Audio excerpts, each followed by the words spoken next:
Hello, everybody, and welcome back. Welcome to another episode of Grief Let's Talk About It podcast. I'm back with another great episode for you guys with another great guest. And today's guest, she is the founder of Hypnobabies, and her name is Kerry. And we're going to bring her up here. She has an amazing story about how she got into the work and everything. And if it's your first time, coming to the channel, do me a favor, go to the YouTube channel, hit that subscribe button, hit that bell notification so you'll be notified every time we drop a new episode. Now, without further ado, I'm going to bring up my next guest.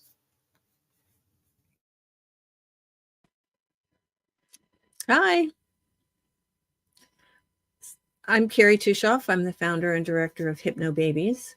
And although we do not hypnotize babies, we do teach hypnosis to pregnant women all over the world to help them enjoy their pregnancy, their birthing, and their postpartum period much better and learn a lot about childbirth education and how to be their own health advocate as well. Yeah. Now, tell people where you're from. Southern California.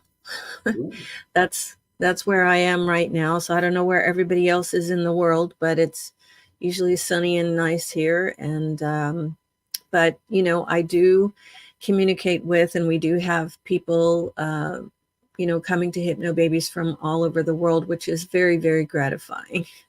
Now, I love that. I love that. Now, you have a story about how you got into Hypnobabies. You mind sharing that journey with us? Absolutely. So I was just minding my own business. Many years ago, I was freshly married and working at a stock brokerage firm. And a friend of ours had her first baby, and she had it without drugs, so unmedicated, using a natural childbirth method that was very popular at the time. And I was fascinated. Yes, she said it hurts like holy warts, but she did it. And I didn't even know that people did that. I thought everybody just went in and had an epidural. So I just started researching it and got bitten by the birth bug. And I wanted to become a childbirth educator of that natural childbirth method. And so I did. I convinced them that I could do this, even though I'd never had a baby. And I began teaching group classes of natural childbirth. And I loved it. It was a great method, where you learn all kinds of everything about childbirth education and deep relaxation and some breathing. And so I would go to the births as well as their doula, which is a labor assistant, and help them through it for those who wanted it. And, I was fascinated by that process too. About 50% of them, went unmedicated, and it was very painful. But I thought at the time, well, this is just what happens and it's doable. And, everybody should have an unmedicated birth. And then, Tony, I got pregnant and was planning my beautiful unmedicated birth, and just knew it was going to go well, and I was going to have my baby. I was going to have a water birth at a freestanding birth center. And then I went into labor. And my baby's head was turned around. It's called posterior. So the back of their little heads they're grinding on your spine all the way down and out with every single contraction. And it became excruciating. I went to the birth center thinking after a full day of this that I was certainly going to be ready to have my baby. And I was at 1 centimeter, which is not very much at all. No. I was extremely deflated and panicked, and they turned me away, and they told me to go get a motel room and come back when I was 4 centimeters dilated. It was, I'm laughing now, but I was so traumatized by just that, by just the people that I had hired to take care of me were turning me away. Right. And it's not like even that it was a hospital. It was a freestanding birth center where they could make the choice to let you in and then help comfort you. Yeah. And they did not. So we went to a motel, and unfortunately, one of the things I learned from this is not to bring an entourage to your birth. And I had brought my mother, my father, my two sisters, and my brother-in-law. Oh, And wow. they were all just sitting around outside and inside the motel room listening to me scream for several hours, because I didn't have any real tools to help with the pain. Right. Breathing and relaxation are nice and they do help, but not much. So we eventually went back to the birth center and they let us in. And then it was just me worrying about everybody who was around me, you know, my mother and my sisters and my dad, everybody listening to me scream, watching me writhe in pain. And, you know, the people at the birth center were not any help. In fact, they helped to traumatize me further by telling me I was getting water all over the floor when I went in to have a shower, so that the hot water could at least beat down on my back and relieve some of the pain. Right. And so they were making me feel even worse during this time where I was very vulnerable, very already just shocked, in shock, really, from the pain. I've never been terrified before, Tony. I'm lucky that way, that I had never been in a situation where I had been terrified. But that was the first time that I was terrified every 4 to 5 minutes of the next contraction coming on. Oh, and then during the contraction, I was just screaming and writhing. And anyway, you know, a day and a half into it, I just was like, I'm done. And they wheeled me screaming across the street to the hospital. And I met my new best friend, the anesthesiologist, coming at me with a great big needle to put in my back. And I had an epidural, and I was never so happy in the world to see anyone as I was that anesthesiologist. And it hurt getting the epidural, and I had to be still, which was almost impossible.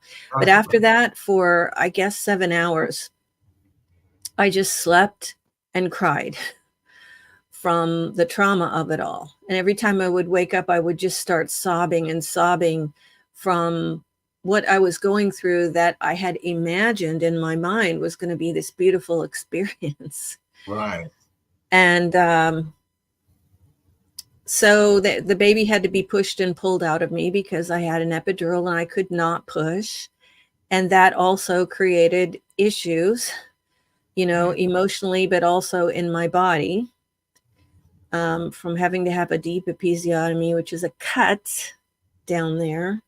Oh. And afterwards, I had my beautiful daughter, and I was in heaven with that, and I could barely hold her from the trauma, from the shock of going through this thing that somehow I thought I should never have to go through. But I will tell you that after that, I had a very good respect for people who chose epidurals, because before that I had thought, well, everybody should just have a natural birth, right? Right. Not everybody should have a natural birth. Not everybody should plan a natural birth. And it taught me a lot. It made me a more balanced childbirth educator, which was great. And I had a back injury, I guess, from that site, from the epidural. I had pain shooting up and down my spine and up into my jaw and head for 3 years from the epidural site. And I could have done without that. I bet. Yeah. And then 4 years almost to the day, I gave birth to my son. And it was only 7 hours, but again, his head was turned around so that it was back labor again. And it was excruciating. And I was thinking, of course, what did I do? Why did I do this to myself again? Right. And because I had no tools, I had nothing but relaxation and breathing, and that's just not a thing when you're in that much pain. Right. So there was one particularly gnarly contraction, and my husband was pressing on my back to try to keep the pain in my back down a little bit during it. My sister was holding my hands. I was squeezing the daylights out of them up front here. And when it was over and I could hardly breathe from screaming, I looked up into my sister's face and she was sobbing. And she said, "It should never have to be this hard." And it's like, Tony, it's like a light bulb went on over my head. And I realized that even if I never had another child, and I did not, that I was going to find a way, that other people did not have to go through this if they wanted a more holistic, unmedicated birthing experience. And I did have my son in a big tub of water at a freestanding birth center with only my husband and sister and the midwife there, so no entourage, which made it a lot easier. It was a lot shorter, and it was kind of a healing birth for me, but I did use hypnosis and hypnotherapy to help me with the trauma and the grief. And when I say grief, there are many people out there who think that grief is basically when somebody that you love dies, whether Right. it be a family member, a friend, a pet. But grief can be experienced from many different things that Very happen true. to us in life, like losing a dream job, or not getting that dream job when you wanted it so badly, or a business failing, or, childbirth. Like, there are many people who are traumatized from the way that they're actually treated during childbirth. And that was part of my birth trauma. Yeah. And I didn't even realize it afterwards that after my first birthing that I had PTSD, Oh. that I literally relived my daughter's birth over and over again with the same kind of terror every week on the day she was born for months and months and months. And it made me unable to cope. So grief can come from many different experiences. And for me, I realized I had to find that thing that was going to help people not have to go through birth trauma and Right. have a much easier experience. So I saw a show on TV about hypnosis for childbirth, and started doing research, and I went and got trained at a hypnobirthing organization and to teach their method, and started teaching it and going to those births. And let's just say it wasn't what I was looking for. So then I was just, Understand. I have to find what I'm looking for. I have to go out and find it and be it and do it and create it. So I learned a whole lot more about hypnosis, real hypnosis.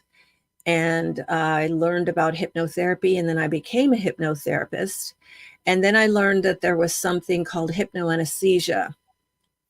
And this is actually a real thing where, and although it is rare, it does happen that people who have to have surgeries of different kinds are allergic to medical anesthetics. So they work with a hypnotherapist ahead of time, and the subconscious mind is basically retrained on a very deep level that the surgeon's scalpel is going to feel like maybe a tingling sensation or a pushing, pulling, stretching sort of sensation, instead of the pain one would associate with being cut open. Right. And that is how they are able to, they use that hypnosis during the surgery and afterwards for recovery as well. And once I heard about that, and this goes light years beyond what a lot of hypnotherapists know, called glove anesthesia. So in Okay. glove anesthesia, you mentally create a glove of anesthesia, and then you put it on the area that, say you got a toothache, that you want to transfer the anesthesia to, and it numbs that area. And for a lot of people, this works really great for spot hypnosis, headaches, toothaches, backaches even. Right.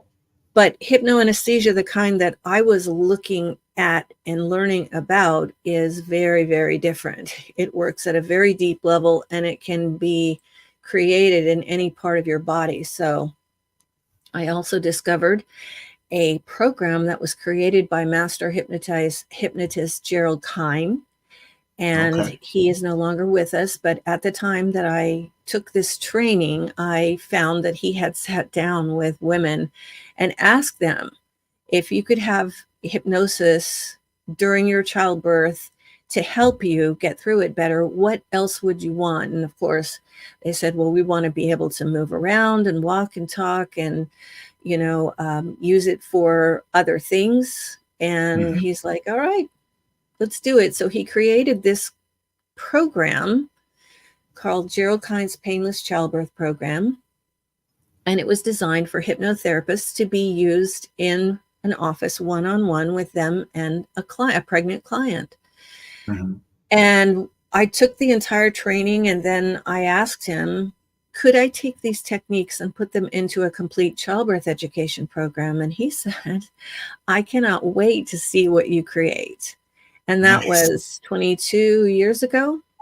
And it has been phenomenal, because the reason I made it a complete childbirth education course was because that's what students need. They don't need to come and get their birth hypnosis from one place and then go to another class or course or method and learn a completely different philosophy. For instance, when I was teaching the natural childbirth method, we were teaching that childbirth is painful and there's nothing you can really do about it. You can avoid what they called unnecessary pain, but you have to make friends with the fact that the pain is going to bring you your baby. Right. Well, looking back now that I know so much about the mind, having studied natural neuro-linguistic programming as well, this is a catch-22. So in order to have your baby, you are, have been practicing this philosophy and these methods that say that you have to have pain, and the pain brings you your child. So even if the last thing you want is a bunch of pain, that's what's already set up in the conscious and subconscious minds, and that is indeed what you will produce. So although these classes may be absolutely wonderful classes, and they are, don't get me wrong, and don't write me emails, people. It's just that if we're teaching birth hypnosis and we're teaching that childbirth can be so much easier by using your mind and your own resources and your own belief systems and retraining them, then we can't be going to another class that is teaching you to hold ice and see how much pain you can bear, because that's going to be like what childbirth is like. It just does not work. So I created a complete childbirth education program with these techniques from Gerald Kine, and I'm telling you, it blew my head off. I just had no idea how powerful it was until I attended the very first birthing that I attended with one of my Hypnobabies students. And I just couldn't believe it. I was so happy that this woman and her birth partner did not have to go through what I went through, and my birth partner, who was my husband and who also got traumatized by watching me scream for a day and a half. Yeah. Yeah. I can only imagine that. Wow. Yeah. So that's basically the story of how I got where I am today with Hypnobabies, and we are teaching people all over the world to use these hypnoanesthesia techniques. And although not everyone's going to have a pain-free birth, that's not even the goal. The goal is to have the best birthing that you can have, based on the circumstances that are happening in your birthing and how you have prepared for it. And it really does help so much. Yeah. Wow, man, that is crazy, because when like I've had two girls. Actually, I've had three kids. Two girls, one boy, and my first one.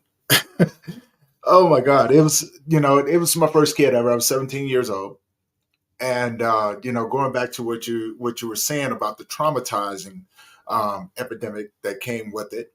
You know, Tatiana was 11 pounds 12 ounces when she came out. Wow. Yeah, she was a big baby. I thought she was a toddler when she was born. I was like, whoa, why is the baby looking at me like this, right?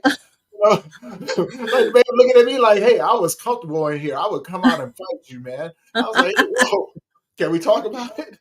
But I'm watching the mother because the her mom at the time, she was saying, hey, there's I have a lot of pain down here, and the doctor kept put an epidural in her and everything, and come to find out, Tatiana's head was too big. So even though she Wow. was fully dilated, her head wouldn't come out, so her head got stuck, and the doctor said, well, I'm gonna have to cut her. Talk about traumatizing, right? Because he cut her from one end to the next to pull Yep. out, and I'm only thankful that she didn't feel it, but she definitely felt it afterwards, right? Yeah. And the doctor had no regard for her, in no aspect whatsoever. So to pull the baby out, and as she's coming out, the baby gets caught by the neck.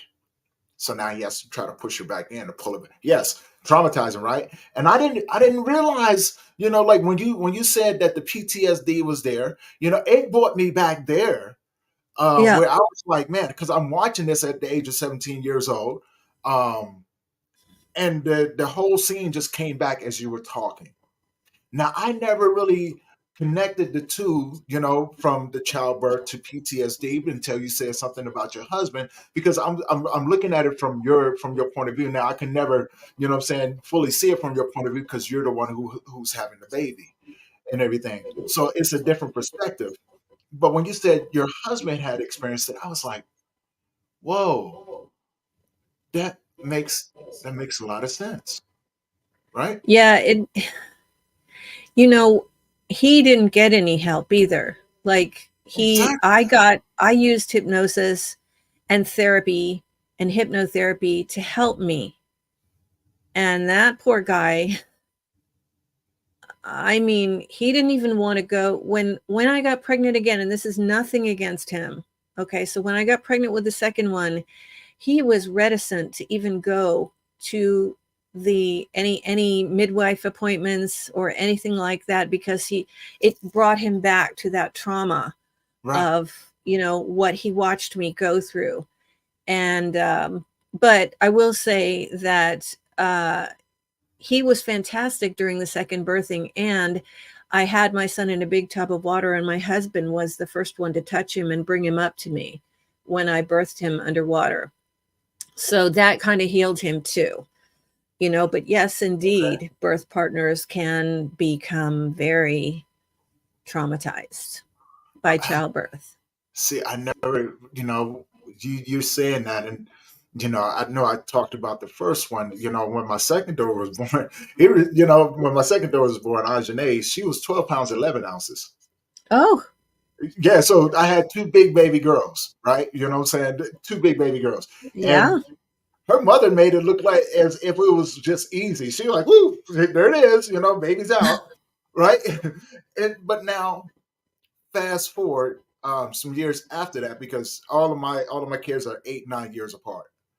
And so when my son was born, he was born early because he had developed so fast. And what was going on? We had a midwife, right?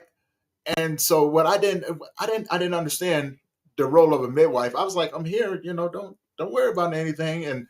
But once I saw the midwife working and doing what she was doing, I had a really great appreciation for the work that she was doing, because now I'm seeing it from a different perspective. I'm watching the mother, but I'm also watching the midwife and how she's handling the situation, and then how she's having to walk off, right, to breathe and things like that, to get herself together. And she was there during the birth, so she with my son, he was a C-section baby because he was so far developed that he had ripped the sac open inside the stomach. So imagine, you know how when people get welts and stuff like that.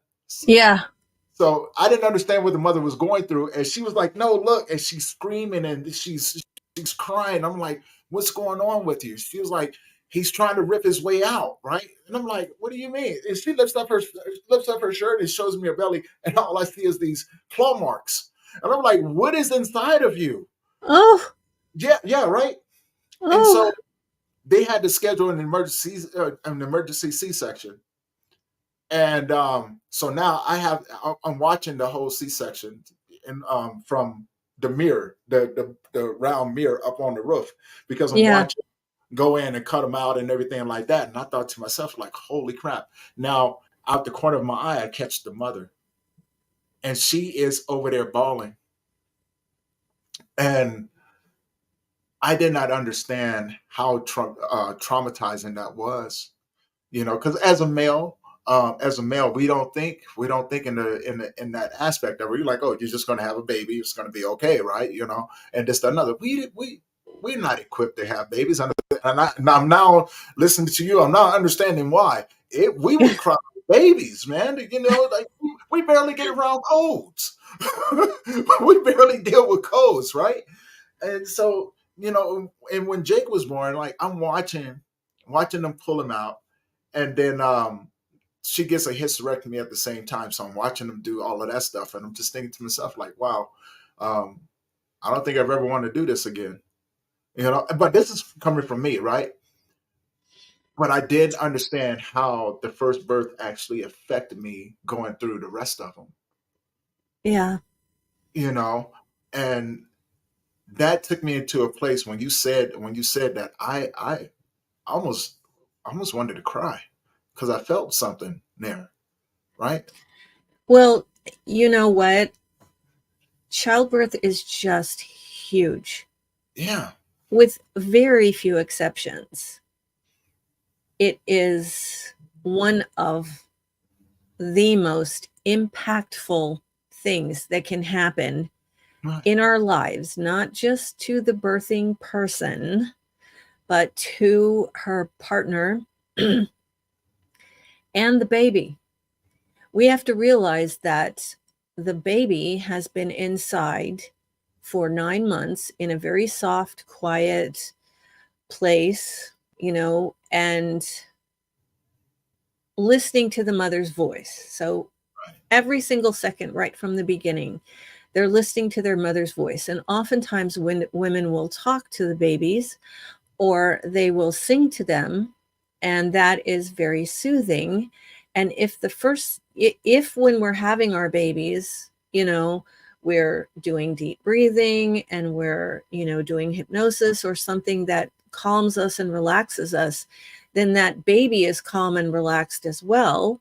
However, if like my babies, they listen to their mothers scream for Mhm. hours and hours. This is the same voice that patted on them and sang at the same time and talked to them every single day and all those things during the whole last 9 months. Right. And I believe it's possible that some babies can become traumatized from that.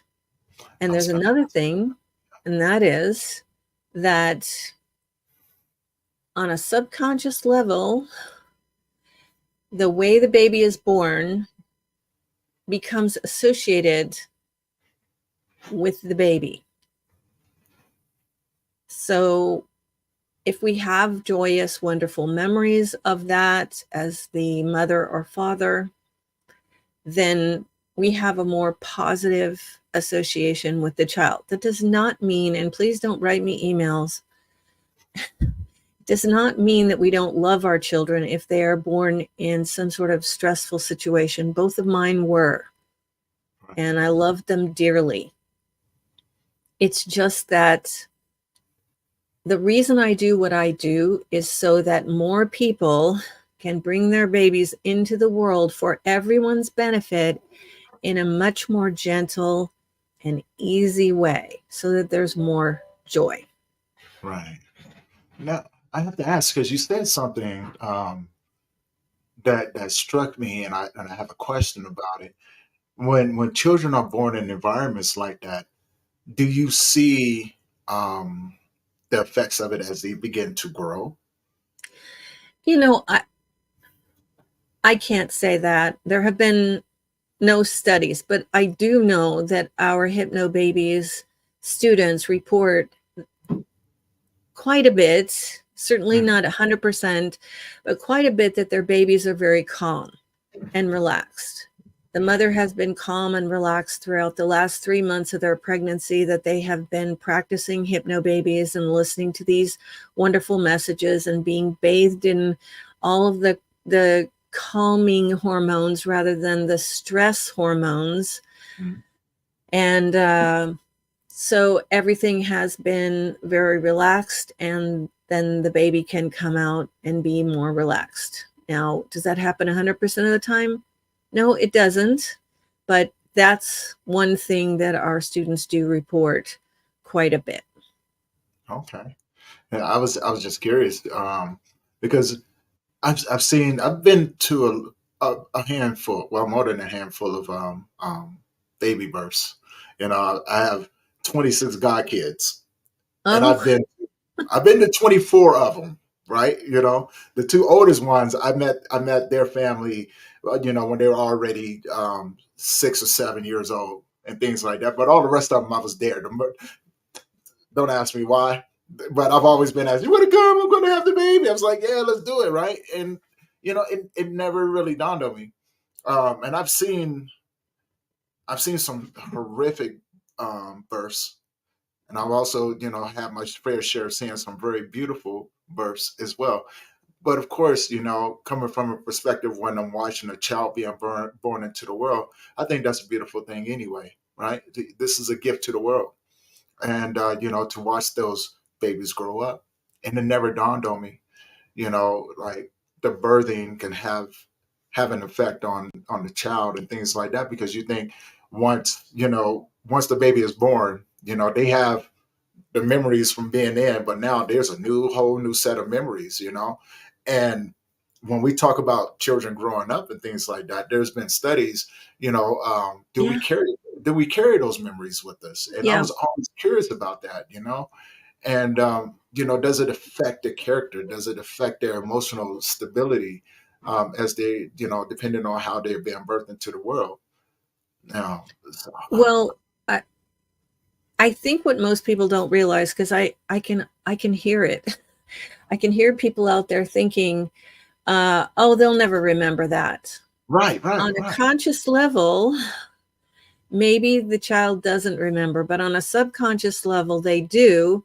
And there's Mhm. no disputing that, because the subconscious mind is a vault of every single thing that we've ever seen or done or heard or said or thought or experienced. Right, So everything is in there, and everything that we've ever seen or done or thought or experienced or said affects us on a conscious level, because everything starts in the mind. Everything right, starts in the subconscious mind. Conscious, subconscious. right. And so, it's one of the reasons why people go in for a kind of therapy that helps them to relive and reframe their own birth if they know that they were born in a difficult way. Right. So they will go in and they will, work it out in therapy or hypnotherapy, which is much faster and easier to do, to reframe the experience and then build a bridge to move on in your life. Okay. So, another thing I wanted to say is that there are people out there who think that hypnosis is what they see on the stage, Right. That was where going to be someone is plucked from the audience and made to do things. You have to cluck like a chicken and sing like Elvis. I love that. Okay, that's a lot of fun and it's entertainment, but it's not hypnosis. Hypnosis is a very deep, focused form of concentration. Hmm. And We are all in states of hypnosis every single day, many times a day, waking up and going to sleep, reading anything, whether it's a book, a tablet, the newspaper, the internet, whatever we're reading, we get into a state of hypnosis. Anytime that we are on a screen of any kind and we're scrolling or watching something, a little, our phones, our tablets, our laptops, our TVs, our movie screens, we go into a state of hypnosis by virtue of everything going past us. Mm-hmm. And of course, everybody knows that when you've been driving for a while and you're focused, concentrating on something that's going to happen when you get to your destination or wherever you've just come from, and all of a sudden you're at a traffic light or you're at your destination and you think, how in the world did I get here? Yeah. I don't remember the last few minutes. It's because you were in a state of hypnosis. So we are all in states of hypnosis all the time. All hypnosis is self-hypnosis. No one ever makes you do anything. You enter hypnosis, you stay in hypnosis, you accept the suggestions, which are the mental directives in that session or not, and you emerge from hypnosis when you would like to. And so there's nothing religious about it. There's nothing airy-fairy about it. It's just something that our minds automatically do every single day, all the time, in many different situations. So the next question everybody has is, can everyone be hypnotized? The answer is yes, as long as you are over the age of 2, because you have to be able to concentrate and sit still. And it might be that people who are on drugs and alcohol or in certain mental states cannot sit still and focus and concentrate, and therefore they would not be good candidates for being able to be hypnotized. But everyone else can. The question is not whether they can, the question is whether they will. And usually it's a little bit of fear that hangs around that, I'll be made to do something I don't want to do. I'll be made to think something I don't want to think, or a number of other different things, but none of that is the case. It's very much something that your mind already does, and everything starts in the subconscious mind. So we might as well, if we do have issues, something that we want solved or helped or enhanced, go from the conscious to the subconscious mind and basically retrain it in a state of hypnosis. And that is what we do in Hypnobabies. Is first we relax the body in every hypnosis session from the head down to the toes. And this is not the kind of relaxation where you sit in front of the TV and go click, click, click. Right. It's real progressive relaxation, the jaws, the neck, everywhere we hold tension all the way down. And after that is done, then we can relax the mind by simply counting backwards or imagining going downstairs. And after we are at that calm place in the subconscious where our mind and body are relaxed, then we can give it new software.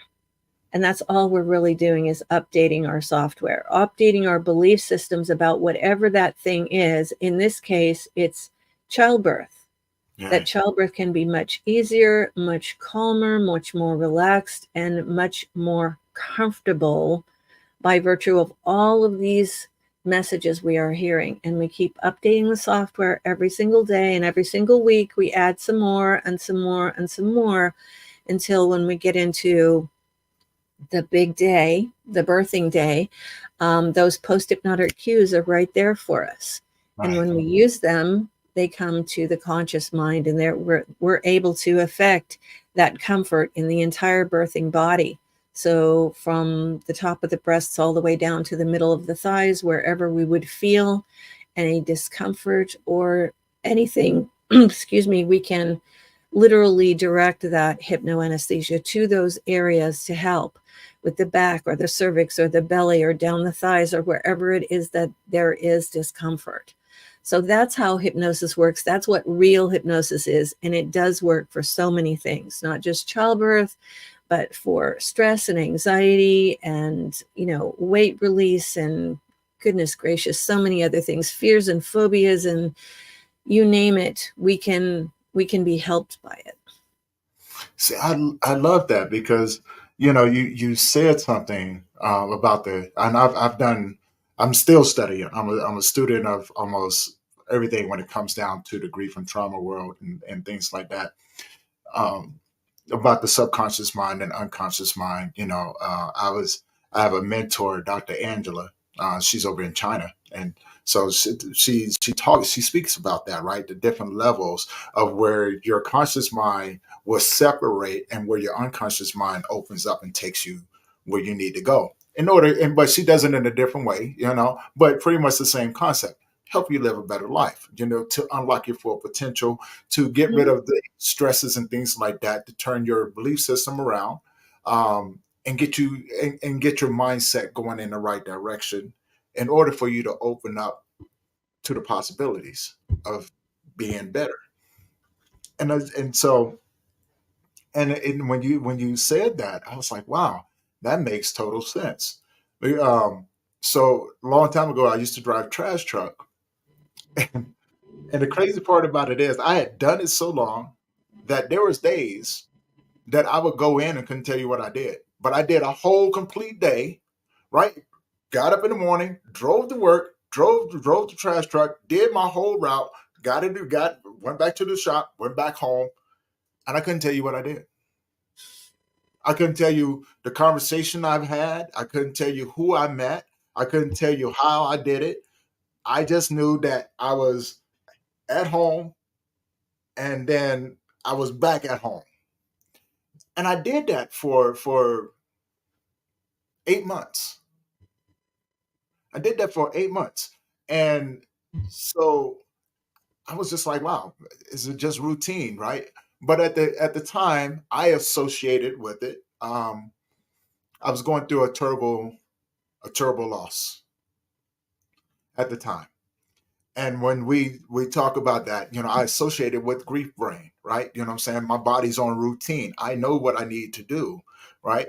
So instead of slumping over and going into a depressive state, I just let my mind take over, and I went and did what I needed to do on a day-to-day basis. On the weekends, I didn't do anything except for stay at home. I was a hermit and isolated, and I worked out, but I had everything at home, so I didn't have to go out Yeah. and associate with people, right? Yeah. And subconsciously, it was if my brain had categorized. And the reason why I say that, so I have a disorder called sensory processing, SPID, which is sensory processing input disorder. And it just means that my mind will break down things a lot faster than the average person. Now, there's no cure for it, but you have to, over a period of time, when a child is born with it, um, it's something that you have to learn to deal with as you get older. So you develop tools as you get older, right? Subconsciously, and so your body tells you what you need to do. And if you don't pay attention to your body, what other people see is something different, right? They see the kid that's constantly in trouble, fighting, art. Right. I mean, bright lights, loud noises, crowd of people. Like I still have a hard time with that. But as I got older, and this is the reason why I say it, and because you did say it's inside of you. It's like a sticky note, right? That you could pull up and go, oh, here's this right here. I can use this as I'm giving birth. Um, so I related that to, as I got older, I began to file away certain things. Like I would process a lot of things. Cars. I can look at a car going down the street, and I could tell you the diameter of the wheels, how everything moves. I could literally take it apart in my mind from the engine, everything else, and put it back together as it's going down the street within a matter of seconds. Amazing. So so over a period now, if you do that, like when you're a child and you try to do something like that, it can be very overwhelming because your mind is trying to make sense out of it, right? Right. So as you said, breath work, things like that. I learned how to breathe. I learned how to calm myself down. So whenever I seen things, and I started taking it apart, I could file it away. Okay, that was a 1994 Range Rover. You know what I'm saying? The engine is a 350, et cetera, et cetera, et cetera. I can break it all the way down. Houses, watching houses being built. Oh, this is however tall. Just walking past. Seconds. dogs walking, people talking. I could analyze all of that stuff within seconds. And I never understood that it was the way that my mind, the subconscious mind, was making sense out of things. As you say, Right. hypnosis, right? We do this all the time, but until someone breaks it down and says, "You're constantly doing this," right? It doesn't really.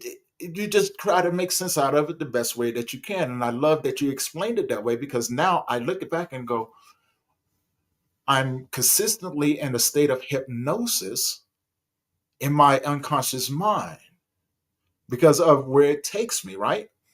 Mhm. And wow, thank you for that. I learned something new. Well, our minds are so powerful, and there are actually very few people that understand that, Right. who understand the power of the mind and what it can do for us if we would only use it. This is true. So, you know, people have said before, well, you only use 95%, or you don't use 95% of your brain. That's not actually true. But what we Yeah. do not do is we do not utilize our subconscious minds as well as we could. And we Mm, kind of allow it to run us. So the understood. best thing to do for a lot of people, certainly not everyone out there, is to consider, if you have an issue or you have something that you would like help with, to seek out a hypnotherapist, a real one. The National Guild of Hypnotists has lists and lists of people that you can see. You could see them in your area, you could see them online. We have a list of hypnotherapists at Hypnobabies. So if people want to email me at director@hypnobabies.com, I can help refer you to somebody for whatever issue it is that you have. Um, Even addictions. People think, well, how in the world could addictions be helped with hypnosis? But Hmm. anything can be helped with hypnosis. The thing is, will people allow it to be? Is there any secondary gain going on? And what that means is, say, for instance, if a person says, well, I really, really, really want to lose weight, and then they get in there into a hypnotherapy session, say, and they will not allow themselves to enter hypnosis. Or they enter hypnosis, they go through a whole session, and at the end they say, well, that didn't help. If we ask them what's really going on in there, they might realize that there's something else, that there's a part of them, just a part, that is saying, for instance, if I lose weight, then people might find me attractive, then I might have to date, then I'd have to be vulnerable, and I really don't want that. That's the secondary gain. And that can come up with anything, with people who want to stop smoking, with people who want to stop an addiction. But once you've realized that your life will be so much better without that thing, whatever that negative or harmful thing or disappointing thing is in your life, you can allow yourself to enter hypnosis, accept those hypnotic directives, and see yourself living a life, at a more healthy weight, or without the cigarettes or without the drugs, and how much more healthy your life will be, how much happier, what all the things that you can do. And all this is done in a state of hypnosis, so that when you've done several sessions like this, then your inner mind has been retrained with that new software to think of you as Hmm.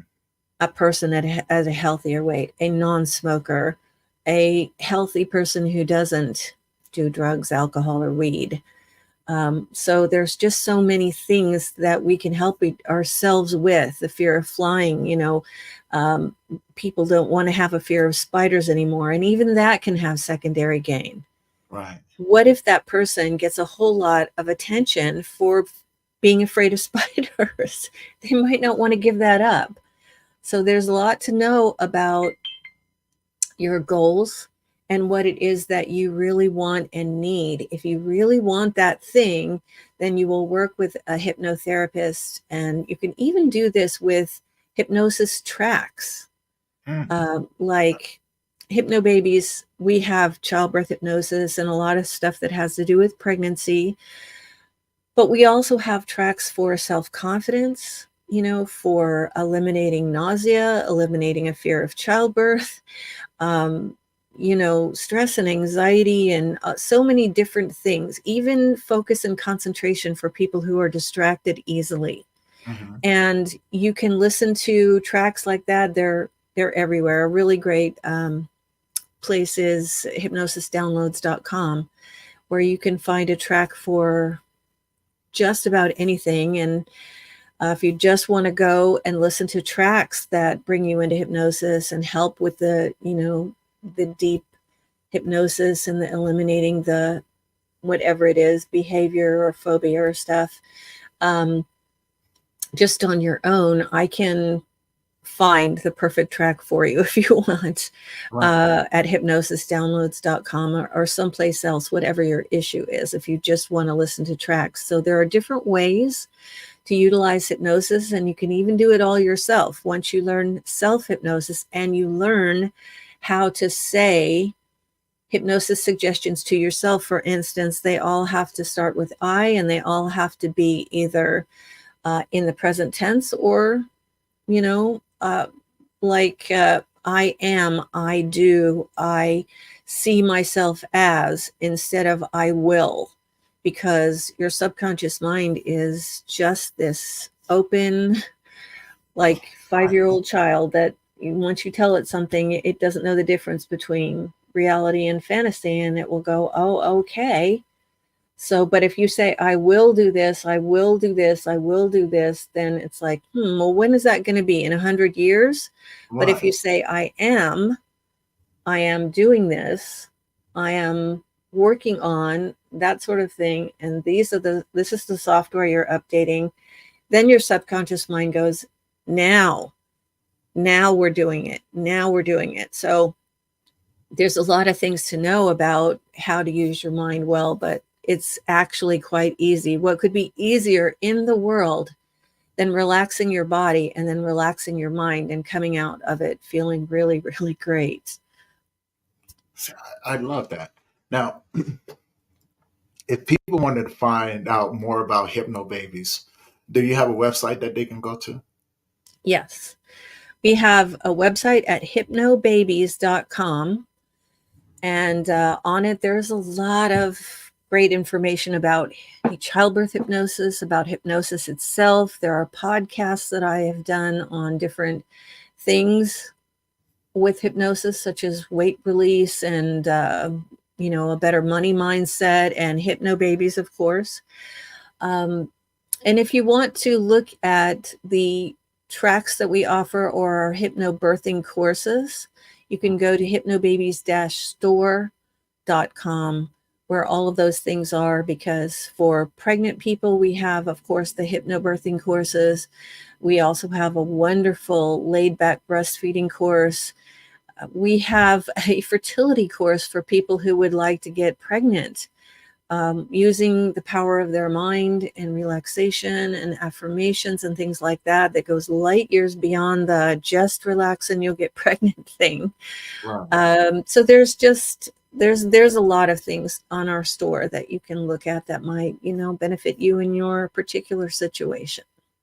I love that. I definitely love that. And before we wrap up, I always ask my guests, if you could leave the audience with something, what would you leave them with? Oh my goodness. You are the only person that knows what's best for you.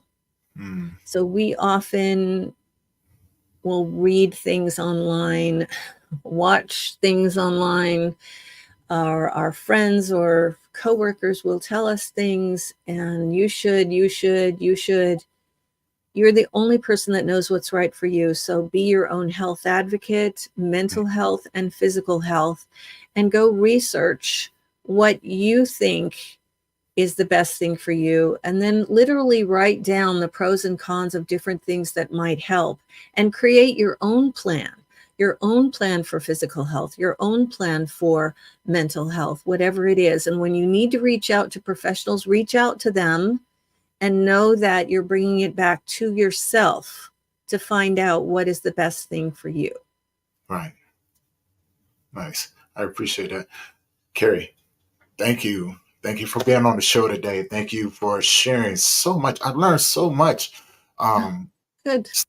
such an amazing person. Great conversation. I love this. Thank you. Thank you so Oh, much for sharing and thank you educate. so much. Yeah, and also giving a different perspective because now I have to go search my own self again. Like, wow, I was really messed up, right?